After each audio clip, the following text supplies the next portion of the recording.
인생의 고난이 찾아올 때 사람들이 보여주는 반응을 보면 어느 정도 그 사람의 믿음을 가늠해 볼 수가 있습니다. 오늘 시편 31편 역시 다윗의 시예요. 하나님께서 다윗에게 그 어떤 인생에게도 허락하지 않은 영예로운 호칭 하나를 주신 것이 무엇입니까? 하나님의 마음에 합한 자라고 하는 정말 황홀하고 영예로운 호칭입니다. 그리고 하나님께서 뭐라고 말씀하시냐면 내가 이새의 아들 다윗을 만나니 내 마음에 합한 자라. 내가 저를 통하여 나의 모든 뜻을 이루리라. 도대체 다윗의 어떤 면이 하나님의 마음에 합한 것일까요? 도대체 다윗의 어떤 면이 하나님의 마음에 들었기에 하나님께서는 그를 마음에 합한 자라고 기뻐하시며 그를 통해 하나님의 모든 뜻을 이루기를 그처럼 갈망하셨을까요? 그뿐만이 아닙니다. 열왕기상하나 역대상하를 보시면 각 왕들에 대해서 평가할 때 자주 이런 표현이 등장해요. 저가 여호와 보시기에 다윗의 길로 정직히 행하여, 혹은 저가 여호와 보시기에 다윗의 길로 행하지 아니하여. 그러니까 각 왕들에 대한 하나님의 평가의 기준과 잣대가 누구냐면 다윗이라고 하는 거예요. 오늘 저녁부터 우리가 다윗의 세대를 꿈꾸며 시리즈를 우리가 강의해야 될 텐데, 다윗은 항상 어느 시대를 막론하고 신앙의 사람들에게는 거룩한 표준이 된다는 의미에서 우리가 주목해 볼 만한 인물이에요. 하나님께서는 각 왕을 평가하실 때, 인생들을 평가하실 때 다윗을 기준으로 호불호를 결정하신다고 하는 거죠. 도대체 다윗이 하나님 앞에 가지고 있는 신앙은 어떤 신앙입니까? 오늘 다윗은 이루 형용할 수 없는 고난 속에서도 하나님을 향해 놀라운 고백을 들려주고 있어요. 고난 속에서 다윗이 우리에게 보여주는 그의 신앙의 진수. 첫째로는 주는 내 하나님이시니이다 고백하고 있습니다. 오늘 여러분이 9절부터 13절의 내용을 쭉 보시면 지금 다윗이 고난의 시간을 지나면서 그가 느끼고 있는 고통의 수위와 깊이를 어느 정도 가늠해 볼 수 있을 거예요. 다윗은 하나님 앞에 탄식을 쏟아냅니다. 내가 근심 가운데 내 영혼과 몸이 쇠하였으며 나의 기력은 약하여졌고 나의 뼈도 쇠하여졌나이다. 대적들 때문에 욕을 당하고 이웃에게도 조롱을 당하여 이제는 친구들조차도 나를 보면 놀라고 모든 사람들이 나를 피하여 또 나를 등지고 있습니다라고 고백을 하고 있어요. 그래서 다윗이 탄식을 쏟아내며 고백하여 또 들려주는 말이 뭐냐면 12절에 내가 잊어버린 바됨이 죽은 자를 마음에 두지 아니함 같고 깨진 그릇과 같으니이다. 다윗은 모든 사람들에게 잊어버린 바가 되고 이제는 마치 깨어져 버린 것 같이 철저하게 무너져 버렸다고 하는 것입니다. 어떤 사람의 힘이라도 얻어가지고 일어날 기력조차도 이제는 없고 회복할 가능성이 없는 완전히 깨어져 버린 그릇이 되었다라고 하나님 앞에 탄식하고 있어요. 13절의 말씀에 내가 무리의 비방을 들었으므로 사방이 두려움으로 감싸였나이다. 그들이 나를 치려고 함께 의논할 때에 내 생명을 빼앗기로 꾀하였나이다.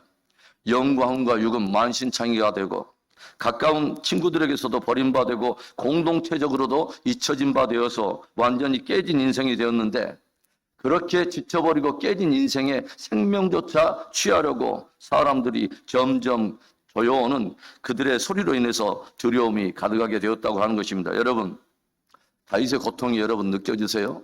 다윗의 인생을 짓누르는 고통의 하중을 여러분 어느 정도 좀 느껴보십니까?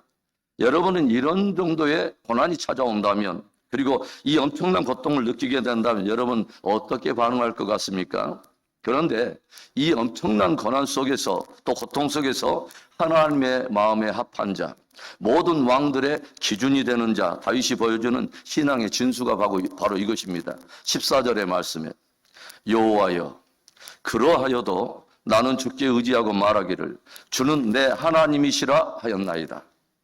상황 좀 그렇다고 해서 내가 고통 좀 느낀다고 해서 사람들이 나를 좀 기억해 주지 않고 사람들에게서 내가 잊혀진다고 해서 무리들의 비방과 조금 생명의 위협과 조롱을 받는다고 해서 그런다고 해도 그러하여도 무엇을 말합니까? 하나님을 의지하는 나의 믿음은 변할 수 없다는 거예요. 그리고 주님이 나의 하나님이요 또 나는 하나님의 자녀라고 하는 이 절대적인 친밀함의 관계가 흔들릴 수는 없다고 하는 것입니다. 어떠한 고난과 위기 속에서도 주님이 십자가를 통해서 세우시고 삼위 하나님께서 확정하시고 보증하고 계시는 하나님과 나와의 절대적인 관계가 흔들릴 수 없다고 하는 거죠. 나는 어떤 위기와 위협과 고통이 오더라도 오직 주님만을 의지할 것이며 주님을 더 신뢰할 것이며 주님을 따를 것입니다 라고 고백하고 있는 것입니다. 여호와여 그러하여도 주는 내 하나님이시니이다. 다니엘의 세 친구인 사드락과 메삭과 아벳느고가 느부갓네살 왕이 두라 평지에 세운 금신상 앞에 절하지 않자 느부갓네살 왕은 저들에게 금신상에 절하지 않으면 너희를 7배나 뜨거운 풀무불에 던지리라 겁박을 하는데 다니엘의 세 친구가 느부갓네살 왕에게 무엇을 고백합니까? 왕이여 그런다 할지라도 우리 하나님은 그 불 가운데서 우리를 건져내실 것입니다. 그러나 그리 아니하실지라도 우리가 금신상에 절을 하지 아니할 줄을 왕은 아시옵소서. 무슨 말이에요? 어떤 상황 속에서도 우리에게는 여호와 하나님 한 분 외에는 다른 분이 없다는 것입니다. 오늘 하나님의 사람 다윗은 깊은 고난과 고통 속에서 고백합니다. 여호와여 그러하여도 우리는 주를 의지하고 말하기를 나는 주를 의지하여 말하기를 주는 내 하나님이라 하였나이다. 하나님의 절대주권, 하나님의 절대적 관계, 이 관계를 고백할 수 있는 다윗이 보여주는 정말 이 신앙의 진수와 같은 그 믿음이 저와 여러분 안에 깊어지기를 축원합니다. 깊은 고난 속에서 하나님의 사람 다윗이 보여주는 신앙의 진수가 무엇입니까? 두 번째, 나의 앞날이 주의 손에 있나이다 고백하고 있어요. 15절의 말씀, 나의 앞날이 주의 손에 있사오니 내 원수들과 나를 핍박하는 자들의 손에서 나를 건져주소서. 여기서 앞날이라고 하는 이 단어, 에트라고 하는 단어는 인간이 누릴 수 있는 생명의 시간들을 의미하는 거예요. 그러니까 나의 모든 남은 생애를 말하는 것입니다. 내 모든 남은 모든 생애가 하나님의 것입니다. 하나님의 주권 아래 있습니다 라고 고백하고 있는 거예요. 나의 앞날이 주의 손에 있사오니. 여러분이 이후에 나오는 다윗의 기도를 들어보면 하나님께 다윗은 대적을 향한 심판을 호소하고 있는가 동시에 의로운 자들의 구원을 또한 호소를 하고 있어요. 그런데 그 구원과 심판에 대한 응답의 주권마저도 주의 손 아래 있음을 다윗은 철저하게 고백을 하고 있는 것을 우리가 알게 돼요. 그리고 만일에 주님께서 일말의 은혜를 베풀어 주셔서 나의 기도를 응답하셨다면, 그래서 대적과 원수들을 심판하시고 나를 구원하셨다면 그마저도 나의 의로움에서 나온 것이 아니라 오직 나를 사랑해 주신 주님의 은혜로 이루어진 것임을 다윗은 고백하고 있다고 하는 것이죠. 그래서 다윗의 기도는 하나님의 사랑과 은혜에 근거한 호소요 간구라고 하는 것을 우리가 배우게 됩니다. 16절의 말씀에 주의 얼굴을 주의 종에게 비추시고 주의 사랑하심으로 나를 구원하소서. 19절에도 주를 두려워하는 자를 위하여 쌓아두신 은혜, 곧 주께 피하는 자를 위하여 인생 앞에 베푸신 은혜가 어찌 그리 큰지요. 깊어가는 고난과 고통 속에서 오늘 우리는 다윗이 보여주는 깊은 신앙의 진수를 배우게 돼요. 상황과 환경으로 인해서 불평과 원망을 쏟아내며 하나님을 향해 쓴뿌리가 나고 점점 강팍해지는 것이 아니라 오직 주님 앞에 자기를 낮추며 고백합니다. 나의 앞날이 주의 손에 있사오니 주의 사랑과 은혜로 나를 건져주소서. 신앙의 연륜이 깊어갈수록 주님의 이 사랑과 은혜에 대한, 그리고 그분의 계획과 섭리에 대한 우리의 신뢰도 더욱 깊어져 가기를 주님의 이름으로 축원합니다. 깊은 고난 속에서 하나님의 사람 다윗이 보여주는 신앙의 진수, 마지막 세 번째입니다. 여호와를 사랑하며 담대하리이다 고백하고 있어요. 오늘 다윗은 고난과 고통 속에서 주를 신뢰하며 들었던 자신의 간구를 하나님께서는 이미 들으시고 이미 응답하신 것을 믿고 그 하나님을 찬송하고 있습니다. 21절에 여호와를 찬송할지어다 견고한 성에서 그의 놀라운 사랑을 내게 보이셨음이로다. 사실 다윗이 지금 하나님을 붙들고 고백도 하고 기도하고 있는데 사실 상황이 변한 것은 하나도 없습니다. 그럼에도 불구하고 다윗은 굳게 확신하고 있어요. 이미 하나님은 들으셨고 이미 응답하셨다고 하는 그분의 신실하심을 확신하고 있다고 하는 것입니다.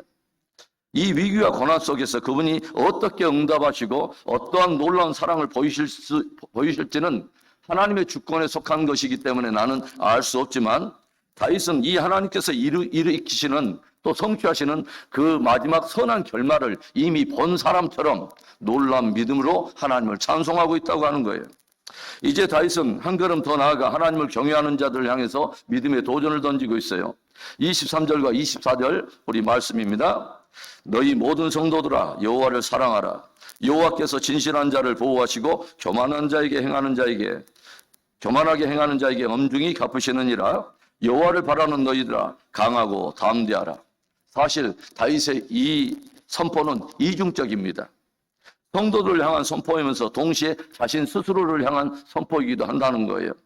고난과 고통 속에서도 너희 성도들아 더욱 여호와를 사랑하라. 강하고 담대하라.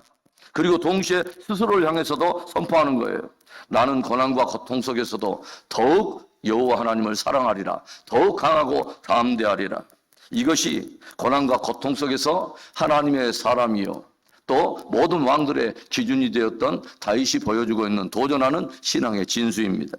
사랑하는 성도 여러분, 고난이 깊어지고 또 고통이 깊어갈 때, 때때로는 상실감과 총체적인 두려움이 우리의 영혼을 압도할 때 우리는 어떤 반응을 보입니까?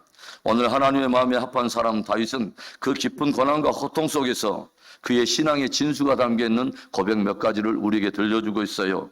여호와여, 그러하여도 주는 나의 하나님이십니다. 여호와여, 내 모든 앞날이 주의 손에 있나이다. 나는 물러서는 사람이 아니라 더욱 여호와를 사랑하며 담대하리이다.